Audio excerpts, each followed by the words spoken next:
I'm Annie Kuster, represent this district in the United States Congress, and I was in the third class of women here at Dartmouth. I'm class of 1978. I'm really thrilled to introduce our governor, Maggie Hassan, who's running for the United States Senate. I will be in the very first all-female, all-Democratic delegation in Congress.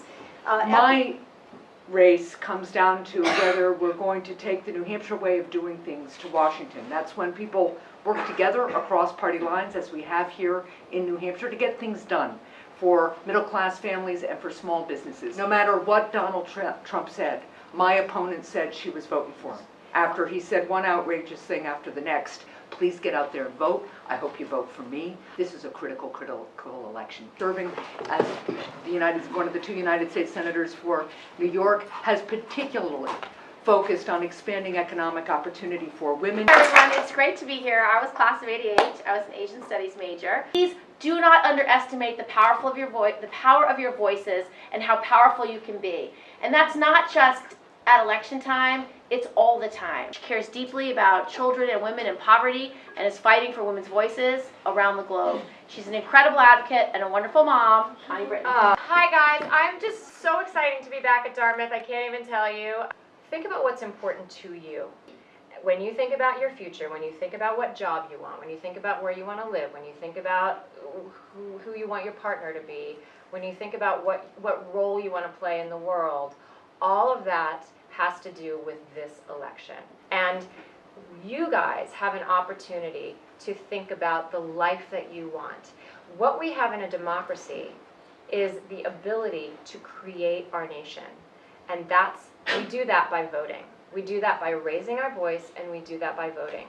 So if you guys want to create the world that you're going to have in the future when you graduate from Dartmouth, then you're going to get out and vote. And not only are you going to get out and vote, you're going to talk to your roommate, and you're going to talk to your dorm, and you're going to talk to your family, and maybe you're going to go out to some of the local areas in New Hampshire, and you're going to say to those people what's important to you.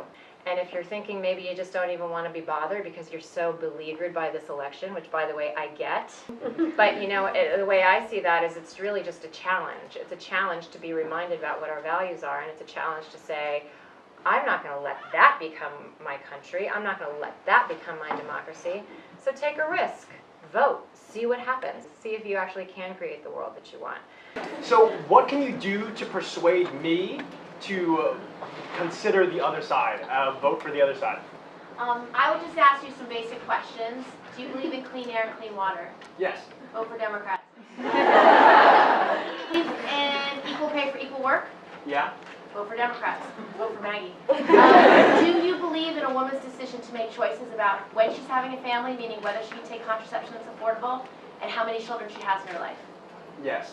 Okay, you need to vote for Maggie and you need to vote for Hillary, period. Because the people who are running against them do not share your values. There used to be a place in the Republican Party for people who are moderates, who cared deeply about the environment, who believed in personal liberty. That is not what the National Republican Party is running in, and that is not what's represented right now in the state by your senator. The big focus at this point is making sure that people get out and vote.